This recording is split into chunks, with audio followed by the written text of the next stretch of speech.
Olá pessoal, o assunto de hoje a gente trouxe à tona à mesa porque não param de chegar comentários, pedidos e perguntas. O que aconteceu com a ciclofaixa de lazer que desapareceu aqui da cidade de São Paulo? E para falar sobre esse assunto eu trouxe o Daniel Gucci, que é diretor executivo da Aliança Bike, que também é responsável pela criação há 10 anos atrás dessa grande estrutura, dessa grande festa de todos os domingos e feriados que São Paulo perdeu, que são as ciclofaixas de lazer. Gucci, conta um pouquinho sobre como que nasceram as ciclofaixas de lazer, as leis que estão por trás da ciclofaixa de lazer. Dá uma resumida nessa história que é longa. Ciclofaixa de lazer sai do papel em agosto de 2009, mas ela é oriunda de um projeto de lei de 1989 que foi sancionado, aprovado pela Câmara dos Vereadores na época, de autoria do vereador Walter Feldman, sancionado e foi efetivamente regulamentado na gestão do Paulo Maluf, mas nunca, em 95, mas nunca saiu efetivamente do papel. Sempre foi letra morta, como muitas das leis no país, tá certo?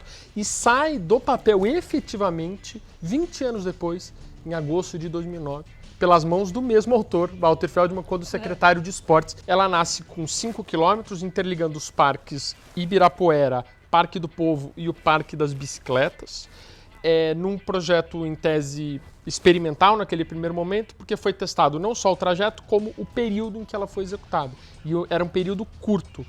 E depois disso, depois desse teste, depois do sucesso que foi, efetivamente, logo no primeiro mês de implantação, aí o horário foi estendido, era inicialmente até o meio-dia, e ao final foi estendido para as 2 e depois para as 16 horas. E ela foi estendida também no seu percurso todo. Então começou com 5 quilômetros e a última edição dela, que foi paralisada em agosto desse ano, chegou em 120 quilômetros de extensão, chegando na Zona Norte, numa parte da Zona Leste, numa parte importante da Zona Sul e na região Central e Zona Oeste. Nós sabíamos desde o início que havia uma demanda reprimida muito forte. Uma demanda reprimida que era muito evidente dentro dos parques. Então o Parque Ibirapuera era o exemplo mais evidente disso. Quer dizer, havia muita gente usando bicicleta lá dentro e muitos conflitos por conta disso, porque poucos espaços. Naquele momento a gente tinha na cidade 32 quilômetros de ciclovias segregadas, ou seja, fora os parques, esses 32 quilômetros que na verdade conectavam nada, as pessoas tinham pouca infraestrutura segura para circular em São Paulo. Então, ao gerar uma infraestrutura que desse vazão a essa demanda, não é? A gente sabia que aquilo ia ser apropriado muito rapidamente pela cidade. No primeiro ano de implantação da ciclofaixa de lazer, aumentou em 30% o consumo nas lojas de bicicleta no entorno da ciclofaixa de lazer, ou seja, aqueceu a economia, fez com que as bicicletas saíssem das garagens, tirassem poeira, as pessoas passaram a consumir acessórios, mecânica e muitas pessoas passaram a comprar novas bicicletas também, o que aqueceu a economia, aqueceu o mercado de bicicletas e fez com que novos ciclistas viessem para a rua. 84% dos ciclistas que frequentavam a ciclofaixa de lazer, pesquisas da operadora, disseram que passaram a pedalar mais por conta da ciclofaixa de lazer. Pedalar mais para além do domingo, 84%. Ou seja, a gente está falando de uma infraestrutura fundamental, uma incubadora de novos ciclistas, que fez com que muita gente passasse a experimentar a cidade de uma outra forma e, a partir disso, vislumbrar que a bicicleta fosse o seu meio de transporte durante os dias da semana também. Agora, vamos falar um pouco hoje, né? Quem está nos ouvindo aqui, quem está nos vendo aqui, está perguntando, cadê a ciclofaixa de lazer quando ela volta? Vamos contar um pouco o que está acontecendo nesse momento? Porque tem tanta coisa por trás dessa questão que se você perguntar para mim, você quer que a ciclofaixa volte? Eu falei, do jeito que está sendo proposto, eu não quero. E eu vou explicar por quê. Vamos lá. Bom, a ciclofaixa de lazer se desenvolveu ao longo de 10 anos, cresceu, sua infraestrutura também cresceu, a infraestrutura de apoio, de segurança, serviços como a SOS Bike e tantos outros, tudo isso foi sendo incorporado 100% bancado pela iniciativa privada. Quando a ciclofaixa completou 9 anos, esse patrocinador avisou a prefeitura, ou seja, um ano atrás, avisou a prefeitura de que deixaria de patrocinar e que para ela se preparasse para esse momento, tá certo? Como uma política pública, como algo que a cidade já abraçou, era importante que a prefeitura então buscasse soluções para além desse patrocinador. O que aconteceu? Nada. A prefeitura não se mexeu, aí chegou o momento do patrocinador efetivamente se retirar e a prefeitura não tinha um plano de ação. Não conseguiram viabilizar a continuidade com o dinheiro público, abriram um edital de licitação para contratação emergencial que está em questionamento judicial, super complexo, porque todo o processo foi bem complexo, complicado, questionável. Então está paralisado no âmbito judicial. A outra solução foi abrir um chamamento público para patrocinadores, novos patrocinadores. Entrou uma empresa que, na verdade, não apresentou um patrocinador, só apresentou uma proposta, que também foi descartada. Então a gente chegou nesse momento que nós estamos hoje, ou seja, um processo que está paralisado no jurídico da CET e um procedimento de abertura para novos patrocinadores que não há interesse. Por que não há interesse de novos patrocinadores? No meu entendimento. Primeiro, porque é óbvio que tem um rescaldo e uma consolidação de uma única marca por 10 anos. Não é fácil, né? Substituir uma marca num contexto de uma publicidade única durante 10 anos. E o segundo ponto que eu acho que é o principal é o custo por ativação. A gente está falando na casa de R$400 mil por domingo ou por feriado. Ou seja, R$400 mil por ativação ao longo de um ano, considerando domingos e feriados, a gente está falando de R$22 milhões.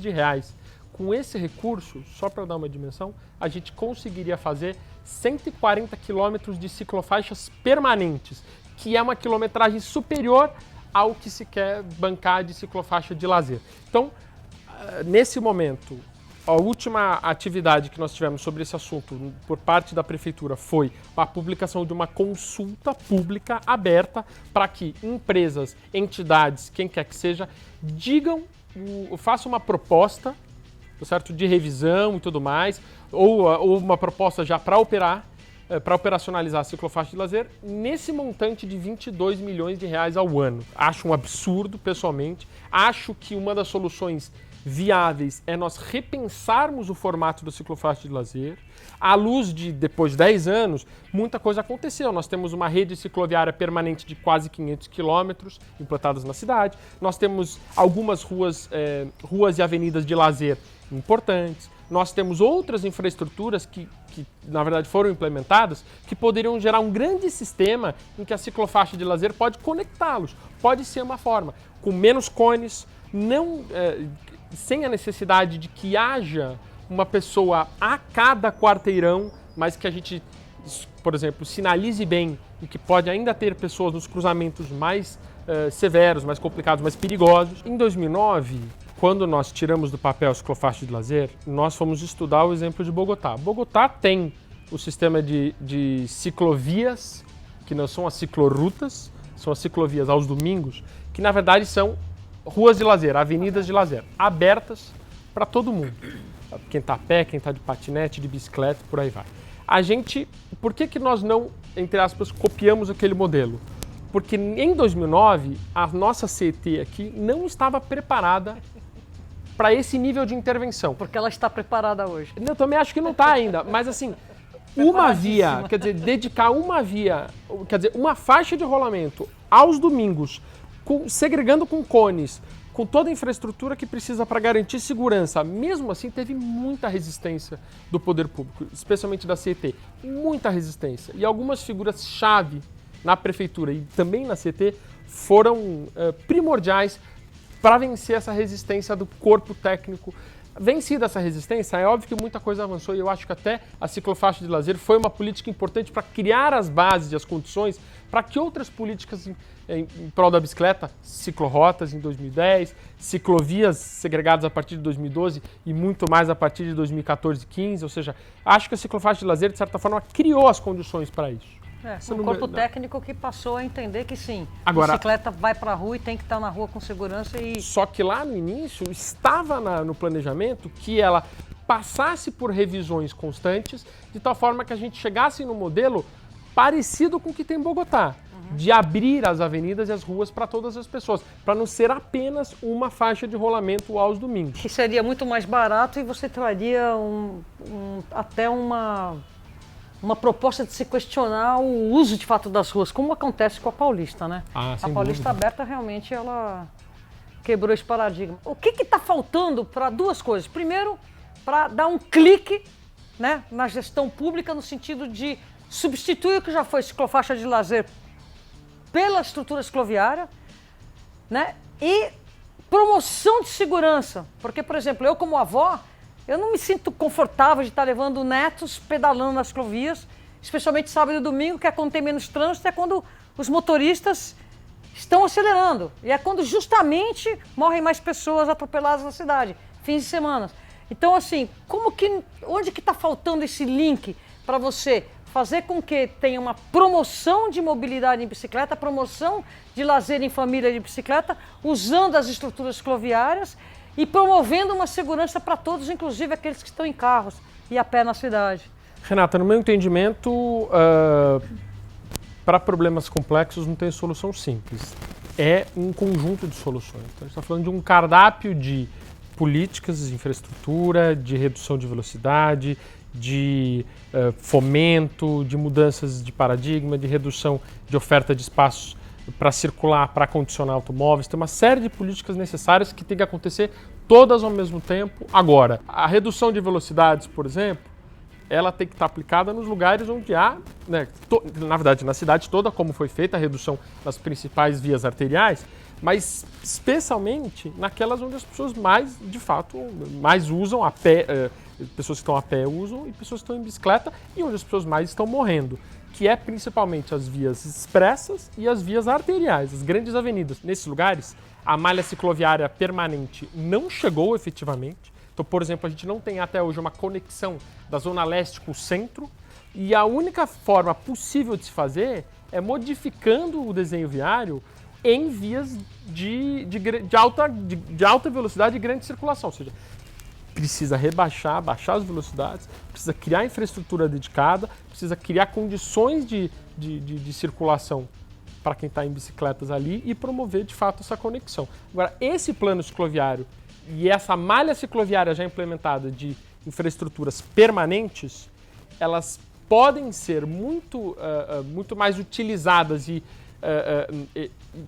podem ter sua eficácia otimizada, multiplicada, se nós tivermos políticas como ciclofaixas de lazer, que promovem, levam os ciclistas para outras vias, criam ou podem até alargar essas vias, aumentando a demanda delas. O que não dá, o que foi muito esquisito, inclusive que foi feito ao longo da implantação das ciclovias, é conflito, ou seja, uma em cima da outra, como aconteceu no caso da Vergueiro e da Avenida Liberdade, que conectam a região da Zona Sul com o centro. Ou seja, foi implementada uma ciclofaixa permanente, mas ainda assim, aos domingos eram colocados cones para segregar, ou seja, já tem uma infraestrutura que segrega, já tem uma sinalização que segrega, não tem por que gastar recurso adicional só para colocar cones numa via que já está segregada. Isso é um gasto adicional de recursos, do meu ponto de vista, absolutamente inútil.